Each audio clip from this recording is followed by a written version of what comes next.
The piercing sound of warning alarms filled every corner of Kepler Station as Commander Veltar pressed his face against the cold observation window. Outside in the darkness of space, 43 enemy warships floated like deadly shadows against the stars. The Vorthak fleet had arrived without warning, and now they surrounded the small mining station completely. Veltar's long neck trembled as he counted the enemy ships again. Each Vorthak vessel was 3 times larger than anything the station had for defense. Their black hulls seemed to swallow the light from nearby stars, making them look like holes torn in space itself. The commander had lived through many dangerous situations, but nothing like this. "Commander Veltar, sir." Chief Engineer Crix called out from across the control room. His 4 arms moved quickly over the blinking control panels, pressing buttons and adjusting settings with desperate speed. "Our protective shields are down to 12% power. The outer defense guns have been completely destroyed." Another explosion shook the entire station. Veltar grabbed the metal railing to steady himself as the lights flickered overhead. Emergency power kicked in, bathing everything in a red glow that made the control room look like the inside of a bleeding wound. He could hear the frightened voices of his people echoing through the corridors. The station was home to many different alien species who had come here to work and trade. The gentle Zephyrian traders with their soft blue skin and large eyes had never hurt anyone in their lives. They came to Kepler Station to exchange rare minerals and exotic goods from distant worlds. The hard-working Corvan miners, with their thick gray skin and powerful arms, spent their days deep in the asteroid mines, digging out precious metals. The brilliant Nexari engineers, thin and tall with their multiple eyes, kept all the station's systems running smoothly. None of these peaceful beings were warriors. They had no experience with real combat. Their few security guards carried simple stun weapons meant to stop drunken fights in the station's bars, not repel a full military invasion. "Sir, the enemy is moving closer," reported Lieutenant Zix from the sensor station. His voice cracked with fear. "They are positioning their ships for a final attack. I estimate we have maybe 2 hours before they breach the main habitat domes." Veltar closed his large eyes and felt his heart sink. He had been sending distress calls on every communication frequency the station could reach. The messages went out in dozens of different alien languages, begging for help from anyone who might be listening. But Kepler Station sat in the outer rim territories, far from the main shipping lanes and military bases. No one came out this far unless they had to. "Commander," called Communications Officer Rix from her station, "I'm still picking up those strange signals I mentioned earlier. Someone keeps talking about something called humans, but the transmission is very weak and keeps breaking up." Veltar had heard whispers about these mysterious humans in spaceport bars and trading posts. Old spacers would tell stories after too many drinks about a new species that had recently discovered space travel. The tales were always different. Some said humans were tiny and weak, others claimed they were giants with incredible strength. Some stories described them as peaceful explorers, while others painted them as savage warriors who fought with primitive weapons. Most educated beings dismissed these stories as nothing more than spacer legends, like tales of ghost ships or impossible creatures living in the void between stars. The galaxy was full of such myths, created by lonely travelers who spent too much time in hyperspace. "The signals are too weak to understand clearly," Rix continued, adjusting her equipment. "But I keep hearing the same word over and over, something that sounds like Terra or Earth. It might be a planet name." Another massive explosion rocked the station, this one much closer than before. Through the observation window, Veltar could see bright flashes of light as the Vorthak ships destroyed the last of their automated defense satellites. Pieces of metal and burning debris drifted past the window like deadly snow. The Vorthak were known throughout the galaxy for their cruelty. They expanded their empire by conquering peaceful worlds and enslaving the populations. They took everything valuable and left behind only death and empty planets. Their warriors wore black armor and carried weapons that could burn through solid steel. They showed no mercy to anyone who stood in their way. "Sir," Crix called out again, his 4 arms now working frantically, "I'm detecting Vorthak assault pods launching from their main ships. They're heading directly for our habitat domes. The pods carry their ground troops, they're preparing to board the station." Veltar watched the small dark shapes moving across the starfield toward his home. Each pod carried 20 Vorthak soldiers in full combat armor. With over 50 pods in the first wave, more than 1,000 enemy troops would soon be fighting in the station's corridors. The commander thought of all the families hiding in their quarters, the children pressed against their parents, the elderly who could barely walk, let alone run from armed invaders. He thought of the workers who had trusted him to keep them safe, and the traders who had come here believing Kepler Station was a peaceful haven. Continue broadcasting our distress signal, he ordered quietly. All frequencies, all languages. If there's anyone out there listening, anyone at all, we need their help now. But as the Vorthak assault pods grew larger in the observation window, Commander Veltar knew in his heart that no help was coming. In a few hours, Kepler Station would be nothing more than floating debris and bitter memories scattered across the cold emptiness of space. Far away in the cold darkness of space, the massive human warship Righteous Thunder drifted silently between the stars. The ship was enormous, stretching nearly 2 kilometers from front to back, with thick armor plating scarred from countless battles. Its hull was painted dark gray with blue stripes, and the name Righteous Thunder was written in both human letters and alien symbols along the side. Captain Lee Hyun sat in his command chair on the bridge, staring at the main viewing screen that showed nothing but empty space and distant stars. He was a man in his 50s with graying hair and deep lines around his eyes from years of commanding ships in dangerous places. His uniform was neat and clean, but his hands showed the calluses of someone who had worked with tools and weapons his entire life. The bridge around him hummed with quiet activity. The crew was a mix of humans and friendly alien species who had joined the human fleet. At the navigation station sat Kim Jina, a young human woman with short black hair and quick, intelligent eyes. She constantly monitored the ship's course and watched for any changes in their surroundings.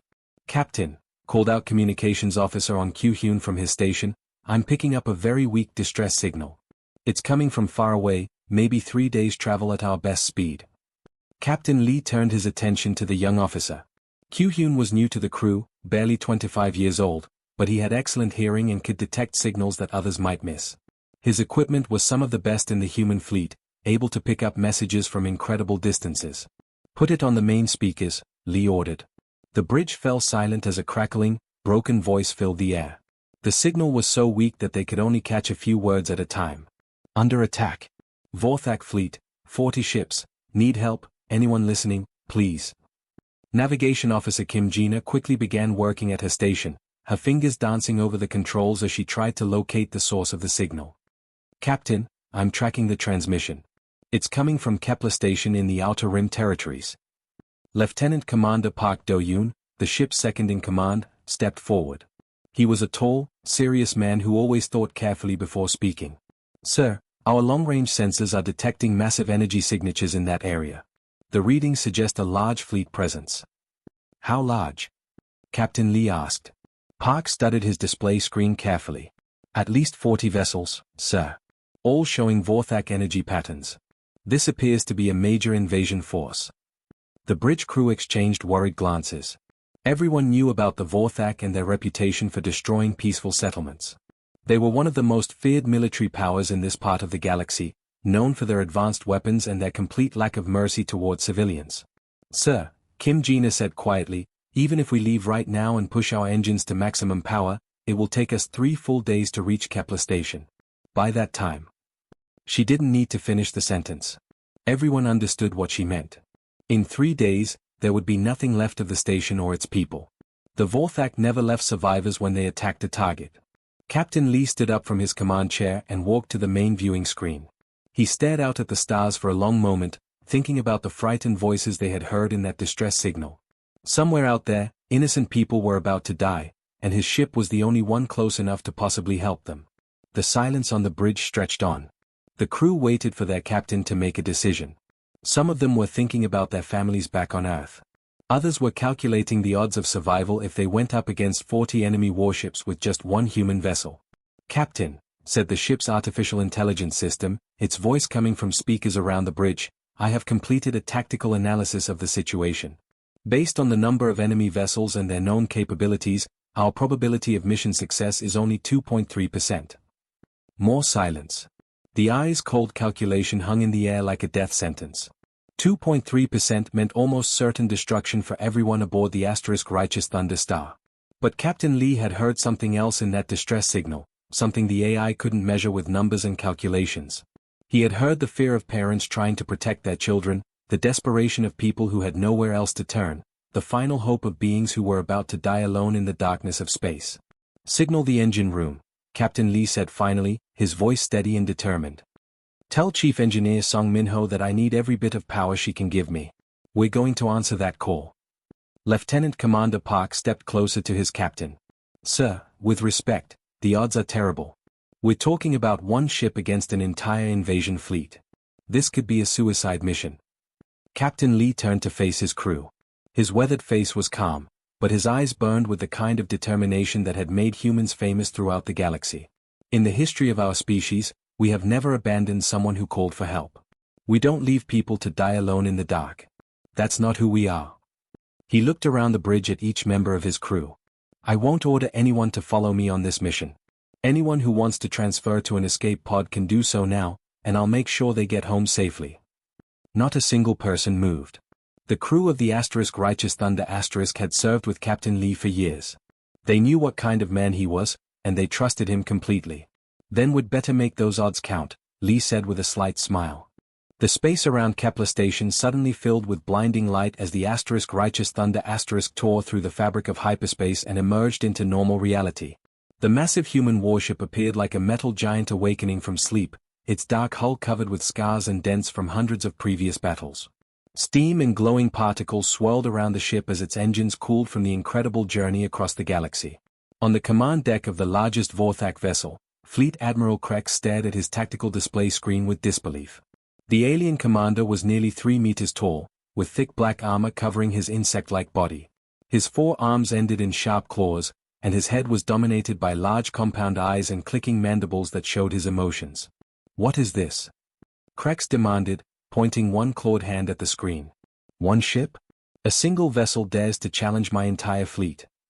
His tactical officer, a smaller Vorthak with nervous movements, checked his instruments twice before answering. Sir, it appears to be a human vessel. Our databases show very little information about this species. They are new to space travel and considered primitive by most galactic standards. Admiral Krex's mandibles clicked rapidly, which was the Vorthak equivalent of laughter. These humans must be either very brave or very stupid. Do they not see that we have 43 warships? Do they think one primitive vessel can stand against the might of the Vorthak Dominion? But Captain Lee Hyun had not come here to fight a fair battle. He stood on the bridge of the Righteous Thunder watching the enemy fleet through the main viewing screen. His weathered face showed no fear, only cold determination. Behind him, his crew worked frantically at their stations, preparing for what they all knew might be their final battle. All hands, this is the captain speaking, Lee announced over the ship's communication system. His voice echoed through every corridor, every room, every fighter bay on the massive vessel. We are about to execute Protocol Storm. This means we launch everything we have. Every fighter, every drone, every missile, every piece of equipment that can fly and fight. We hold nothing back. In the fighter bays deep inside the ship, pilots ran to their small combat aircraft. These were brave men and women who had trained their entire lives for moments like this. They knew the odds were terrible, but they also knew that innocent people were counting on them. Major Choi Hannah strapped herself into the pilot seat of her fighter and began the startup sequence. She was 28 years old, with short black hair and calm eyes that had seen too many battles for someone her age. Her fighter was small and fast, designed to hit enemy ships quickly and then escape before return fire could destroy it. All fighters, this is Storm Leader, she spoke into her radio. Remember, we're not trying to win this battle. We're trying to buy time for the people on that station. Every second we keep these Vorthak ships busy is another second those civilians have to evacuate.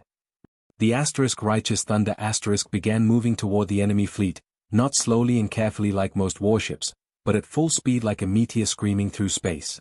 At the same time, the ship's belly opened up and began releasing everything it carried. Dozens of fighters poured out like angry wasps from a disturbed nest. Behind them came waves of unmanned drones, followed by hundreds of missiles with bright exhaust trails. Admiral Krex watched this display with growing confusion. What are they doing? This is not how space battles are fought. Where are their defensive formations? Why are they attacking with everything at once? His tactical officer was equally puzzled. Sir, our combat computers cannot predict their next move. Their attack pattern makes no strategic sense. It appears to be completely random. But there was nothing random about Captain Lee's tactics. Humans had learned to fight in the most dangerous places on Earth, where following the rules meant death and only the most creative survived. They brought this same philosophy to space combat, fighting in ways that confused enemies who expected orderly, predictable battles. Major Choi Hannah led her fighter squadron in a direct charge toward the largest enemy ships. Her radio crackled with the voices of her pilots, young men and women who knew they were flying into certain death but did it anyway. For those who cannot fight for themselves, she shouted into her radio, and the battle cry was taken up by every human pilot in the attack. The Vorthak had never seen anything like this before. Human fighters dove straight at their massive cruisers, firing everything they had and then continuing forward even when their weapons were empty. When Vorthak gunners expected the small ships to turn away, they instead rammed directly into the hull, causing explosions that damaged systems throughout the enemy vessels. Lieutenant Jun Suk found himself in a damaged fighter with failing engines and no weapons left. A Vorthak destroyer filled his cockpit window, its guns turning toward him. Instead of trying to escape, he aimed his dying fighter directly at the enemy ship's engine core. "This is for everyone who never had a chance to fight back," he transmitted on the open channel, and then his fighter disappeared in a ball of fire that tore through the destroyer's power systems. On Kepler Station, Commander Veltar and his people pressed against the observation windows, watching the impossible battle unfolding before them. The Vorthak fleet, which had seemed so overwhelmingly powerful just minutes before, was now scattered and confused, trying to deal with an enemy that refused to follow any known rules of warfare. "Who are these humans?" whispered Chief Engineer Crix, his forearms trembling as he watched another human fighter ram into a Vorthak cruiser. "I don't know," Veltar replied, "but they're dying for us." The Righteous Thunder was dying. Fires burned throughout the massive ship, sending black smoke through corridors where emergency lights flickered like dying stars. The hull had been torn open in 17 different places, and the cold vacuum of space was trying to suck the life from inside the vessel. Dead and wounded crew members lay scattered across the bridge, but Captain Lee Hyun still stood at his command post, blood running down his face from a deep cut above his left eye. The main viewing screen was cracked and sparking, but it still showed the battle outside. More than half of the human fighters were gone, destroyed in their desperate attacks against the Vorthak fleet. The remaining drones moved like wounded birds, their systems failing one by one. But their sacrifice had not been wasted. Several enemy ships were also burning, and the Vorthak formation was broken and confused. "Captain," called out Navigation Officer Kim Jina from her station, her voice weak and strained. She had a bandage wrapped around her arm where a piece of flying metal had cut her. "Life support is failing on decks 7 through 12. We're losing atmosphere fast." Captain Lee nodded but did not move from his position. Around him, his remaining crew worked frantically to keep their dying ship fighting for just a few more minutes. They all knew they were going to die, but they also knew that every second they continued to fight was another second for the people on Kepler Station to prepare for evacuation. "Sir," reported Damage Control Officer Han Jin-woo, his uniform torn and dirty, "the main reactor is becoming unstable. If we don't shut it down soon, the whole ship could explode." "Not yet," Lee replied calmly. "We still have work to do." He walked carefully to the communication station, stepping over debris and broken equipment. The young communications officer who usually worked there was unconscious, so Lee activated the systems himself. His fingers found the controls that would broadcast his voice on every frequency, to every ship in the battle area, and to Kepler Station itself. "This is Terra calling," he said into the microphone, his voice somehow steady despite the chaos around him. The words echoed across the battlefield, through the corridors of Vorthak warships, and into the frightened homes of the aliens on the mining station. "We heard you needed help." On Kepler Station, Commander Veltar felt tears running down his face as he heard those simple words. For the first time in hours, he had hope. These mysterious humans had traveled across the galaxy to answer the call of strangers, and they were dying to protect people they had never met. Chief Gunner Lim Woojin dragged himself across the weapons control room, leaving a trail of blood behind him. A piece of the ceiling had fallen and hit him in the head, but he refused to stop working. His job was to operate the ship's main cannon, and he was determined to fire it one more time before the ship was destroyed. "Captain," he called out over the internal communication system, his voice thick with pain, "I can give you one more shot from the main cannon. The power systems are almost dead, but I can get one more blast." Captain Lee looked out at the enemy ships through the broken viewing screen. 3 Vorthak cruisers were moving into position to finish off the Righteous Thunder Star. They thought the human ship was helpless now, ready to be destroyed easily. "Make it count, Woojin," Lee replied. The chief gunner's hands shook as he charged the massive weapon one final time. The main cannon was as long as a city block and more powerful than anything the Vorthak had ever seen. It required enormous amounts of energy to fire, energy that the dying ship could barely provide. "Firing now," Woojin announced. The beam of pure energy that erupted from the Righteous Thunder was like a spear of light thrown by an angry god. It cut through space in a straight line, punching completely through the first Vorthak cruiser, then the second, and finally the third. All three enemy ships exploded in balls of fire and debris, their crews never knowing what had killed them. Communications Officer Bae Suyin, despite having a broken arm, managed to reach her station and activate the ship's external speakers. She began broadcasting something the Vorthak had never heard before: human music. These were ancient war songs from Earth, melodies that spoke of battles fought long ago, of soldiers who died far from home, of people who refused to give up even when defeat was certain. The music was strange and haunting, filled with emotions the Vorthak could not understand.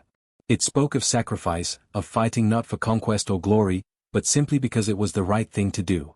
It told stories of humans who died to protect strangers, who threw away their own lives so that others might live. Admiral Krex listened to this alien music from his command ship and felt something he had never experienced before: fear. Not fear of death, which was simple and clean, but fear of something far more disturbing. These humans were fighting with a kind of desperate courage that made no sense to his logical mind. "Admiral," his tactical officer reported, his voice shaking, "we have lost 8 ships completely destroyed and 15 more heavily damaged. The remaining human vessel is nearly dead, but our fleet is scattered and disorganized." Krex looked at the *Righteous Thunder* on his screen. The human ship was clearly dying, barely able to move, its weapons mostly silent. But somehow it was still there, still fighting, still broadcasting those terrible songs that spoke of things the Vorthak could not comprehend. "These humans fight like demons possessed," Krex transmitted to his remaining ships. "They care nothing for their own lives.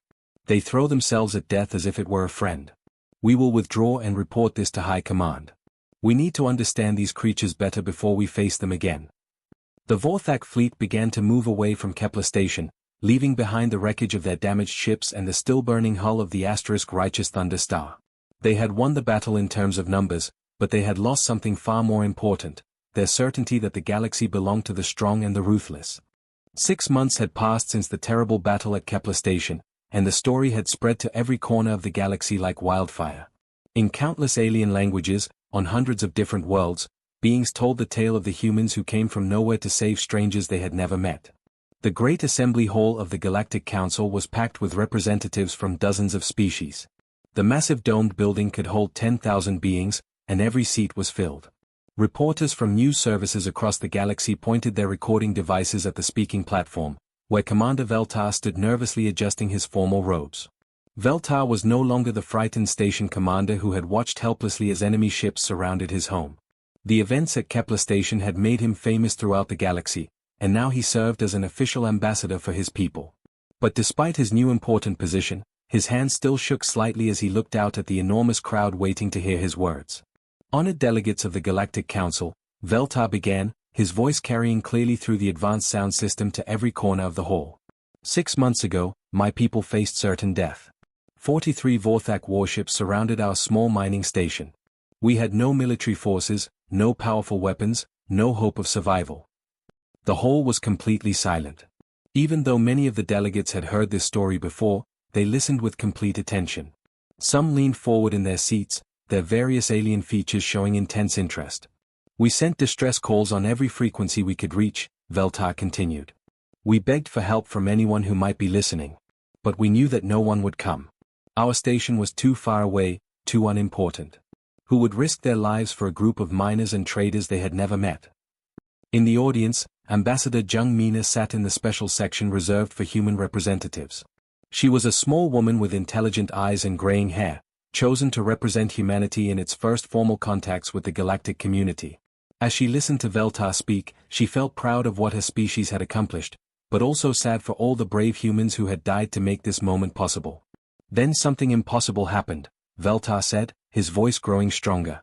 "A single human warship appeared at the edge of our system. One vessel against an entire invasion fleet. The captain of that ship, Lee Hyun, opened communications and said words I will never forget: 'This is Terra calling. We heard you needed help.'" A murmur of amazement ran through the assembly hall. Many of the delegates were hearing these exact details for the first time. The idea that one ship would attack an entire fleet to save strangers seemed too incredible to believe. "They came for people they had never met, of species they barely knew, simply because we called for help," Veltar continued.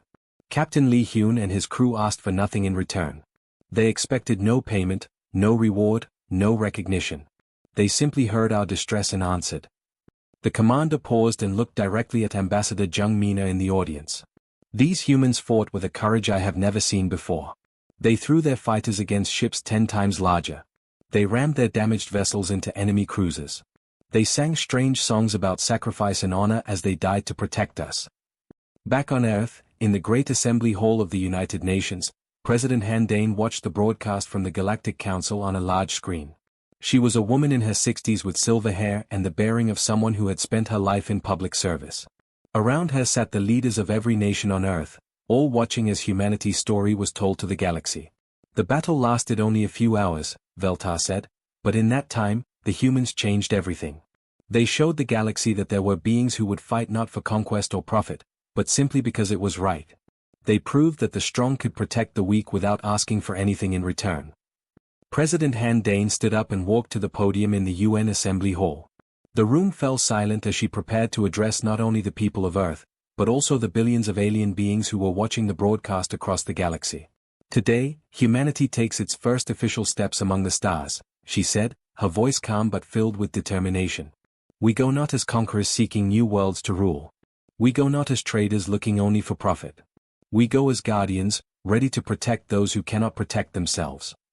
The president looked directly into the cameras that were broadcasting her words to the galaxy.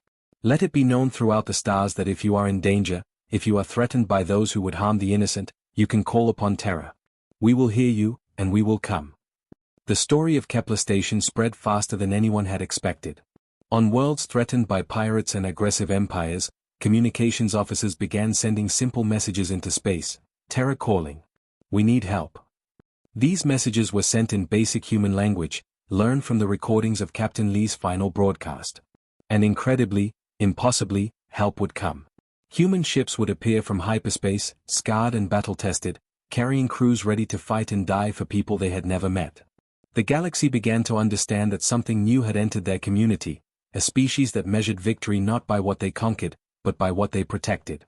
Captain Lee Hyun had recovered from his injuries and now commanded a new ship, the Thunder's Echo Star. He sat in his captain's chair reading the latest distress signal received by the human fleet. A mining colony in the Vega system was under attack by raiders. Navigator Kim, he said to his old friend, who had also survived the battle and chosen to serve with him again, set course for the Vega system. It looks like someone needs our help. The cycle would continue, and the galaxy would never be the same.